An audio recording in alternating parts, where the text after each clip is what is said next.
with Chief Meteorologist Jamie Warner, certified by Weather Rates for the most accurate forecast in the Ozarks.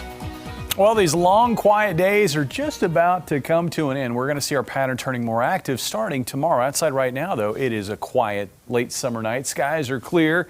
We didn't see any showers pop up this afternoon. What we did find was heat. Temperature's still warm out there, but we're below 80 degrees. Here's a look at the highs today. We hit 96 again. That's 2 days in a row that we've done that here in Springfield as we begin to close out the month of August. Conditions are quiet locally and really regionally they're pretty quiet. Now I do want to get out of the way of this, and that is an increase in clouds and showers off to the south and southeast. That is the beginnings of some tropical moisture that's getting slung north by what is left of Marco. That tropical moisture will continue to spread in from the south as we work into Wednesday, and we'll notice that by an increase in cloud cover and also an increase in at least spotty showers and thunderstorms during the afternoon. So overnight tonight, not expecting anything. It'll stay quiet. Looks like tomorrow morning we wake up to mostly sunny conditions, but as the morning progresses, I do expect there to be an increase in cloud cover from south to north. I think here in Springfield, skies may go partly sunny by early afternoon, and then the remainder of the day we'll find partly sunny to maybe even mostly cloudy conditions, and there will be some spotty shower and thunderstorm activity. It looks like that activity may tend to focus in this corridor right here. This will probably be that sweet spot where we have the best moisture, and then we also have the better opportunity to heat up before the clouds get too thick, and that should lead to, again, a little better coverage of some spotty shower and thunderstorm activity near the Highway 60 corridor. Temperatures tonight will be a lot like last night. Looks like upper 60s to around 70. Here in Springfield, I expect a low of about 70 degrees. For tomorrow, I think temperatures will range from the low to mid 90s here closer to west central Missouri. So areas like Clinton and Osceola, probably 93, 94 for the high.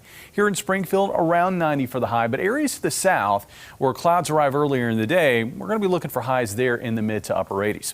Now, let's get to the tropics because we are looking at Hurricane Laura in the Gulf of Mexico, but I also want to point out the low-level center that is Marco, or what's left of Marco, making a beeline toward Galveston Bay right there. Again, you can see this slug of moisture that's advancing north and northwest into the deep south. But again, Hurricane Laura, that is the big game in town, and it looks like that storm will continue to ramp up in intensity. Winds at this hour at 85 miles per hour. It looks like it's still sort of in that organizing stage. We don't have a very, very well-defined eye that we can show you, at least on the satellite imagery. But this storm will be tracking over some very, very warm water in the western Gulf of Mexico, or the northwestern Gulf of Mexico. Also upstairs, winds are going to be very conducive for strengthening because they're very, very light. So what we should find is this storm increasing in strength through the day on Wednesday with a landfall late Wednesday night here somewhere between Galveston Bay and the Sabine River here. That's the basically the state line of Texas and Louisiana right there. So somewhere in this area, it looks like it's going to go east of Galveston Bay, but west of the state line as a Cat 3 storm, as a major hurricane with winds of maybe around 115 miles per hour. From there, it will move up across eastern Texas and into western Arkansas by late Thursday night. And then it looks like it will track very close to the Ozarks. In fact, a lot of the model guidance is a little left of the official track from the Hurricane Center. So we may see the center of the storm tracking maybe across north central Arkansas and south central Missouri as we work from, say, Friday morning into Friday afternoon. That's another change in the forecast. It looks like this storm is going to be moving across the area a little bit slower than previously forecast. Here's the forecast. Laura making its way inland, then moving north, and you can see as we work through Thursday night into Friday morning, the heavy rains associated with this tropical system are making their way across northwest Arkansas, north central Arkansas, then across south central Missouri, north central and northeast Arkansas Friday afternoon, and then it moves east out of the area with a cold front moving through the area early in the day on Saturday. This will bring some very heavy rainfall to parts of the Ozarks, but it looks like that's going to be well south of the interstate.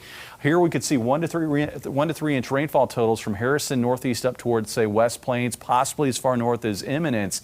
But notice that very sharp cutoff there on the northwest edge. I really don't expect too much rain here in Springfield, maybe enough to knock the dust down. Also, with that storm moving through that area, we're probably going to find some gusty winds, especially closer to the center where that storm tracks, maybe gusts as high as 35 to 45 miles per hour. over parts of north central Arkansas and south central Missouri. Now, looking at the forecast for the weekend, I do expect partly sunny conditions on Saturday. I think most of the rain chances are going to be well off to the south. Sunday, a chance for showers, but not looking too optimistic for much in the way of rain. But I think Sunday night through Monday and Tuesday, we are probably going to see bouts of widespread scattered shower and thunderstorm activity, which would be great news, especially for southwest Missouri. We definitely need it. We do need it. Cooler temps as well next week, Jamie. All right. All right, thanks, Jamie. We'll still come for you tonight at 9. The second night of the Republican National Convention is underway. What we can